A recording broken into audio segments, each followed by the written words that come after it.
নেপালে ভয়াবহ আকস্মিক বন্যা ও ভূমিধসে মৃতের সংখ্যা বেড়ে দাঁড়িয়েছে 475 জনে। এখনও নিখোঁজ প্রায় 1,500 মানুষ। চলছে উদ্ধার অভিযান। এরই মধ্যে অন্তত 900 জনকে জীবিত উদ্ধার করা হয়েছে। বন্যায় অন্তত 17,000 শিশুর জরুরি মানবিক সহায়তার প্রয়োজন বলে জানিয়েছে ইউনিসেফ। এদিকে উদ্ধার অভিযানের মধ্যেই নতুন করে দ্বিতীয় দফা বন্যার আশঙ্কা তৈরি হয়েছে। আরও জানাচ্ছেন দাওয়ান মোবাশিরা হোসেন।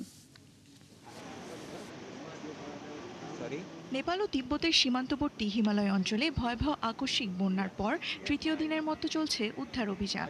ধ্বংসস্তূপের নিচে জীবিতদের সন্ধান করছেন পুলিশ ও উদ্ধারকর্মীরা। স্নিফার ডগ, বুলডোজার ও ভারী যন্ত্রপাতি ব্যবহার করে সরানো হচ্ছে কাদা, পাথর ও ধ্বংসাবশেষ। ধ্বংসস্তূপের নিচে অনেক মানুষ চাপা পড়ে থাকতে পারেন। এখনই আমরা নিশ্চিত করে বলতে পারছি না কতজন আটকে আছেন। আমরা সর্বোচ্চ চেষ্টা দিয়ে খুব সতর্কভাবে খোঁজ করছি। তবে পানির যে প্রবল স্রোত নেমে এসেছিল তাতে মানুষকে জীবিত উদ্ধারের সম্ভাবনা খুবই কম। আসলে ধ্বংসস্তূপের নিচে ঠিক কি আছে আমরা এখনো জানি না। উদ্ধার কাজ শেষ হলে পরিস্থিতি বোঝা যাবে। অনেক মানুষ এখনো নিখোঁজ রয়েছে। উদ্ধার কাজে সবচেয়ে বড় বাধা হয়ে দাঁড়িয়েছে যোগাযোগ ব্যবস্থা। দুর্গম উত্তরাঞ্চলে হেলিকপ্টারে করে পৌঁছে দেওয়া হচ্ছে জরুরি ত্রাণ ও চিকিৎসা সহায়তা। ত্রিশুলি এলাকার একটি হাইড্রো পাওয়ার টানেলে নিখোঁজদের সন্ধানে 2টি হেলিকপ্টার পাঠিয়েছে নেপাল সেনাবাহিনী। সেখান থেকে 3 শতাধিক কর্মীকে উদ্ধার করা হয়েছে। এরই মধ্যে উদ্ধার ও ত্রাণ কার্যক্রমে সহায়তা করতে কাঠমান্ডু পৌঁছেছে দক্ষিণ কোরিয়ার উদ্ধারকারী দল। এছাড়া চীনও 5 শতাধিক উদ্ধারকর্মী মোতায়েন করেছে। এদিকে জাতিসংঘের শিশু বিষয়ক সংস্থা ইউনিসেফ জানিয়েছে, নেপালে ভয়াবহ আকস্মিক বন্যায় অন্তত 17,000 শিশু জরুরি মানবিক সহায়তার প্রয়োজনের মধ্যে পড়েছে। রসুয়া, নোয়াকোট ও ধাদিং জেলায় শিশুদের শিক্ষা ও মানসিক সহায়তা সহ জরুরি স্বাস্থ্য, পুষ্টি, পানি ও স্যানিটেশন সেবা দিতে ইউনিসেফ $1,72,00,000 জরুরি তহবিল চেয়েছে। এরই মধ্যে উদ্ধার অভিযানের মধ্যেই দ্বিতীয় দফা বন্যার আশঙ্কা তৈরি হয়েছে। ফলে গিয়ারং বন্দর সহ আরও বেশ কিছু এলাকায় নতুন করে বড় ধরনের ক্ষয়ক্ষতির আশঙ্কা করা হচ্ছে। দেওয়ান মুবাশিরা হোসেন, 71। নেপাল চীনের তিব্বত সীমান্তে আরও একটি বাঁধ ভেঙে নতুন করে ভয়াবহ বন্যা ও পাহাড় ধসের আশঙ্কা দেখা দিয়েছে। হিমবাহ ধসে তৈরি হওয়া ধ্বংসাবশেষের বাঁধে জমে থাকা পানি উপচে পড়ছে। ফলে উদ্ধার অভিযান বন্ধ রয়েছে চীনে। নেপাল চীন সীমান্তে হিমবাহ ধসের পর তৈরি হয়েছে বিশাল জলাধার। ধ্বংসাবশেষ নদীর গতিপথ আটকে যাওয়ায় তৈরি হওয়া এই জলাধারে এখন জমেছে 25 লাখ ঘনমিটারের বেশি পানি। চীনা কর্তৃপক্ষ জানিয়েছে, পানির চাপ বাড়ায় জলাধারটি ইতোমধ্যেই উপচে পড়তে শুরু করেছে। বাঁধ ভেঙে গেলে নতুন করে বন্যার পাশাপাশি পাহাড় ধস ও তুষার ধসের আশঙ্কা রয়েছে। এ কারণে সব চীনা উদ্ধারকর্মী ও যানবাহনকে ঝুঁকিপূর্ণ এলাকা থেকে সরিয়ে নিরাপদ স্থানে রাখা হয়েছে। পরিস্থিতি পর্যবেক্ষণে 8 সদস্যের প্রকৌশলী দল কাজ করছে।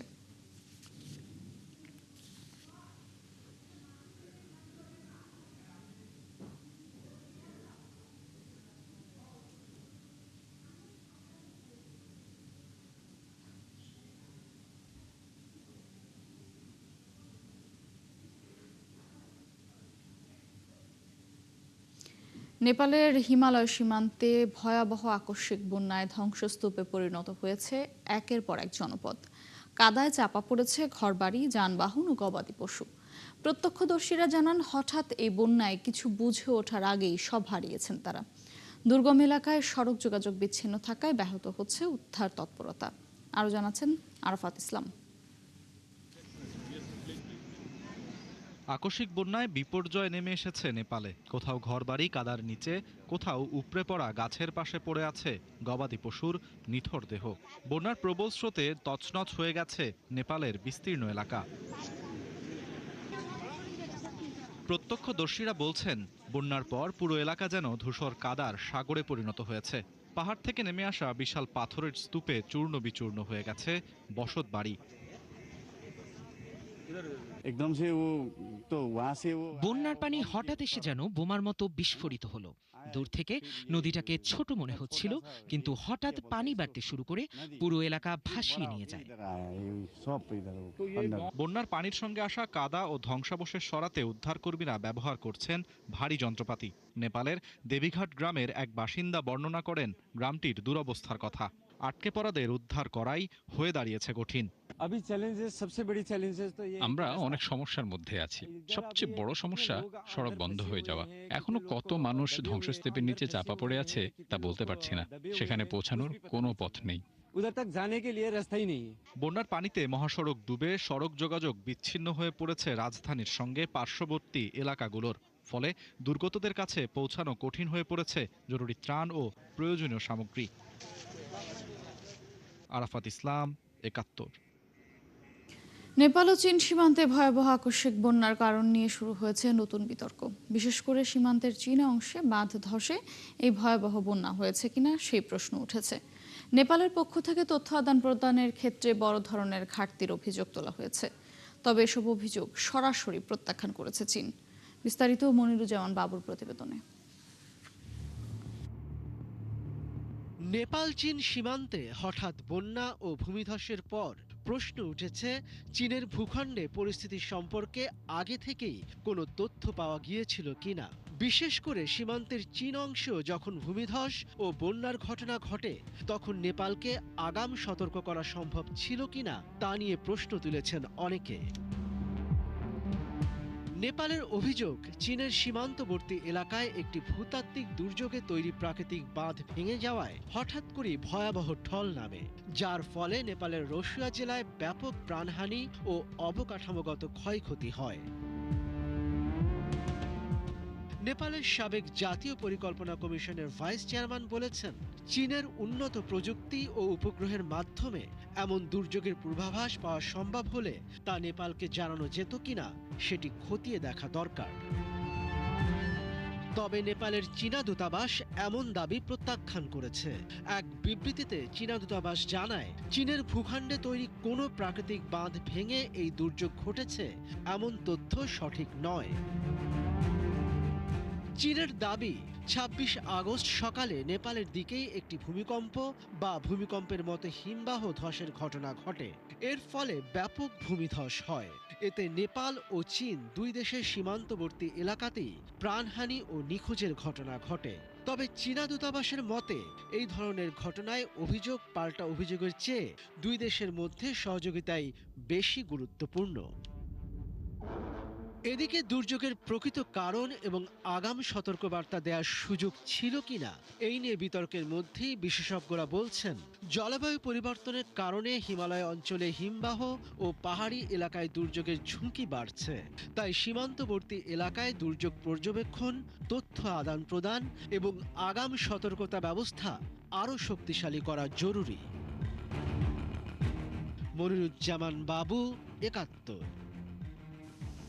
নেপালের ভয়াবহ বন্যার ঘটনায় সামনে আসছে একটি গুরুত্বপূর্ণ বিষয়, গ্লেসিয়ার বা হিমবাহ।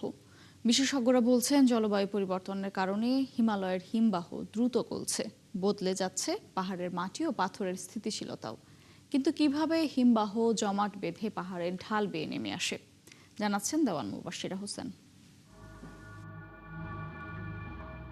বিশ্বের সর্বোচ্চ শৃঙ্গ হিমালয় পর্বত। হিমালয়ের উঁচু পাহাড়ে বছরের পর বছর জমতে থাকে তুষার, যা একসময় প্রচণ্ড চাপে শক্ত বরফে পরিণত হয়। সেই বরফ যখন নিজের ওজনের চাপে ধীরে ধীরে পাহাড়ের ঢাল বেয়ে নেমে আসে, তখনই তৈরি হয় গ্লাসিয়ার বা হিমবাহ। তবে হিমবাহ শুধু পাহাড়ের চূড়ায় জমে থাকা বরফ নয়, এটি আসলে ধীরে ধীরে চলমান বিশাল এক বরফের নদী। উঁচু পাহাড়ে বছরের পর বছর তুষারপাত হয়, কিন্তু প্রচণ্ড ঠান্ডার কারণে সেই তুষারের সবটা গলে যায় না। এক স্তরের উপর আরেক স্তর জমতে থাকে, আর নিচের স্তরে তৈরি হয় প্রচণ্ড চাপ। সময়ের সঙ্গে তুষার সংকুচিত হয়ে শক্ত বরফে পরিণত হয়। এই বরফ যখন নিজের ওজনের চাপে ধীরে ধীরে নিচের দিকে সরতে শুরু করে, তখন সেটি হয়ে ওঠে একটি হিমবাহ। কিন্তু এই প্রাকৃতিক চক্রে এখন বড় পরিবর্তন আনছে জলবায়ু পরিবর্তন। বৈশ্বিক তাপমাত্রা বাড়ার কারণে হিমবাহ আগের তুলনায় দ্রুত গলছে। তবে শুধু বরফ গলে যাওয়াই মূল বিষয় নয়। পাহাড়ের মাটির নিচে এমন কিছু মাটি ও পাথর থাকে যেগুলো দীর্ঘদিন বরফের কারণে শক্ত হয়ে জমে থাকে, যা পার্মাফ্রস্ট নামে পরিচিত। তাপমাত্রা বাড়লে এই মাটি ও পাথরগুলো দুর্বল হয়ে যায়, ফলে পাহাড়ের অংশ হঠাৎই ভেঙে নিচে নেমে আসার ঝুঁকিও বাড়ে।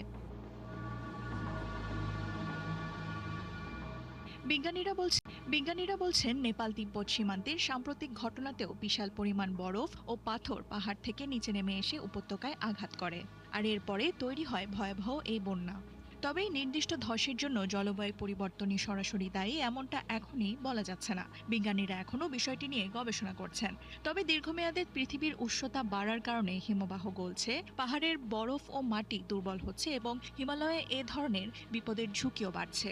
এ নিয়ে উদ্বেগ ক্রমেই বেড়েই চলেছে। দেওয়ান মুবাশশিরা হোসেন, ৭১।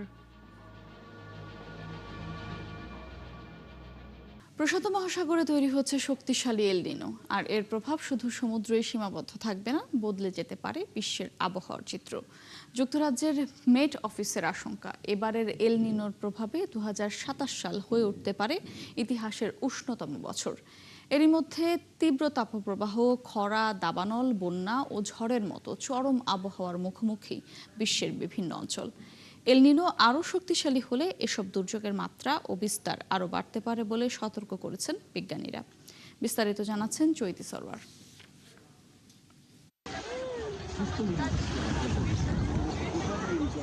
প্রশান্ত মহাসাগরে ধীরে ধীরে শক্তিশালী হচ্ছে এল নিনো। জলবায়ুর এই প্রাকৃতিক ঘটনা বৈশ্বিক তাপমাত্রা বাড়ানোর পাশাপাশি বিশ্বের বিভিন্ন অঞ্চলের বৃষ্টিপাত ও আবহাওয়ার স্বাভাবিক ধরনেও বড় পরিবর্তন আনে। যুক্তরাজ্যের আবহাওয়া অফিস বলছে, এবারের এল নিনো হতে পারে ইতিহাসের সবচেয়ে শক্তিশালী। পূর্বাভাস অনুযায়ী চলতি বছরের শেষ দিকে তাপমাত্রার অস্বাভাবিকতা ৩ ডিগ্রি সেলসিয়াস পর্যন্ত ছাড়িয়ে যেতে পারে। ইউরোপের বিভিন্ন দেশে এরই মধ্যে দীর্ঘস্থায়ী তাপপ্রবাহ ও শুষ্ক আবহাওয়ার চাপে পড়েছে পানি সরবরাহ, কৃষি ও উদ্ভিদ। কোথাও তীব্র খরা, কোথাও আবার বেড়েছে দাবানলের ঝুঁকি। একাধিক দফা তীব্র তাপপ্রবাহের মধ্যে এল নিনো আরও শক্তিশালী হলে বৈশ্বিক তাপমাত্রায় বাড়তি উষ্ণতা যোগ হতে পারে বলে সতর্ক করছেন বিজ্ঞানীরা। তীব্র গরম ও শুষ্ক আবহাওয়ায় ইউরোপ ও যুক্তরাষ্ট্রের বিভিন্ন এলাকায় এরই মধ্যে ভয়াবহ দাবানল ছড়িয়েছে। ফ্রান্স ও স্পেন সহ ইউরোপের কয়েকটি দেশে বড় ধরনের আগুনের ঘটনা ঘটেছে। বিজ্ঞানীরা বলছেন, এল নিনো সরাসরি কোনো নির্দিষ্ট দাবানলের কারণ না হলেও বৈশ্বিক তাপমাত্রা ও আবহাওয়ার ধরন বদলে আগুনের অনুকূল পরিস্থিতি আরও বাড়িয়ে দিতে পারে। এল নিনোর আরেকটি বড় প্রভাব বৃষ্টিপাতের ধরনে। বিশ্বের কোথাও এটি খরা বাড়াতে পারে, আবার অন্য অঞ্চলে তৈরি করতে পারে অতিবৃষ্টি ও বন্যার ঝুঁকি। বিজ্ঞানীরা সতর্ক করে বলছেন, কোনো নির্দিষ্ট বন্যাকে শুধু এল নিনোর কারণে হয়েছে বলা যায় না। অঞ্চল ও মৌসুম ভেদে এর প্রভাবের ধরনও ভিন্ন হয়। আবহাওয়ার পরিবর্তনের প্রভাব পড়েছে সমুদ্রেও। দক্ষিণ ফ্লোরিডার উপকূলে ব্যাপকভাবে জমেছে সার্গাসাম নামের সামুদ্রিক শৈবাল। মার্কিন মহাসাগর ও বায়ুমণ্ডলীয় প্রশাসন নোয়া বলছে, সমুদ্রের তাপমাত্রা বৃদ্ধি সার্গাসামের জন্মাতে ভূমিকা রাখছে। মিয়ামি-ডেড কাউন্টিতে ১৭ মাইল দীর্ঘ উপকূল জুড়ে প্রতিদিন শৈবাল পরিষ্কারে কাজ করছেন কর্মীরা। এল নিনোর প্রভাব নিয়ে উদ্বেগ তৈরি হয়েছে গুরুত্বপূর্ণ পানামা খাল নিয়েও। কম বৃষ্টিপাতের কারণে খালের জলাধারগুলোতে পানির সরবরাহ কমে যাচ্ছে, ফলে জাহাজ চলাচলের সংখ্যা কমানোর প্রস্তুতি নিচ্ছে কর্তৃপক্ষ। এল নিনো এখনো পুরোপুরি শক্তিশালী হয়ে ওঠেনি, কিন্তু এরই মধ্যে বিশ্বের বিভিন্ন প্রান্তে চরম আবহাওয়ার একের পর এক ঘটনা নতুন করে সতর্ক করছে বিজ্ঞানীদের। আর এল নিনো পূর্বাভাস অনুযায়ী আরও তীব্র হলে তাপ, খরা, দাবানল, বন্যা কিংবা পানির সংকট, কোন অঞ্চলে কোন বিপদ অপেক্ষা করছে সেটি এখন বড় শঙ্কা। চৈতি সরওয়ার, ৭১। হরমুজ প্রণালী খুলতে নতুন করে শর্ত দিচ্ছে ইরান। দেশটির নিরাপত্তা প্রধান মোহসেন রেজাই বলেছেন, মধ্যস্থতাকারীদের অনুরোধে প্রণালী খুলে দেওয়ার জন্য শর্তের তালিকা তৈরি করছে তেহরান। যুক্তরাষ্ট্রকে আগে যেসব শর্ত পূরণে বাস্তব পদক্ষেপ নিতে হবে। যুক্তরাষ্ট্র বলছে, ইরান ওমানের কোনো সমঝোতা ওয়াশিংটনের অবস্থান বদলায়নি। আল জাজিরাকে দেয়া মার্কিন সরকারের এক সূত্র বলছে, হরমুজ প্রণালী খোলা রয়েছে, সেখানকার মাইন সরিয়ে নেওয়া হয়েছে। ইরানের সঙ্গে কোনো আলোচনা নির্ধারিত নেই এবং নৌ অবরোধও বহাল আছে। মার্কিন সামরিক বাহিনীর দাবি, নৌ অবরোধে পুনর্বহালের পর যুক্তরাষ্ট্রের অনুমতি ছাড়া কোনো জাহাজ ইরানের বন্দরে প্রবেশ বা সেখান থেকে বের হতে পারেনি। এই ছিল আজকের আয়োজন। বিশ্বের নতুন নতুন খবর ও বিশ্লেষণ নিয়ে পরবর্তী বিশ্বযোগ আবারও হাজির হবে আগামীকাল সকাল ৯:৩০ সরাসরি সংবাদ অনুষ্ঠান দেখতে চোখ রাখুন ৭১-এর ফেসবুক পেজ এবং সাবস্ক্রাইব করুন ৭১-এর ইউটিউব চ্যানেল। থাকুন ৭১-এর সাথে।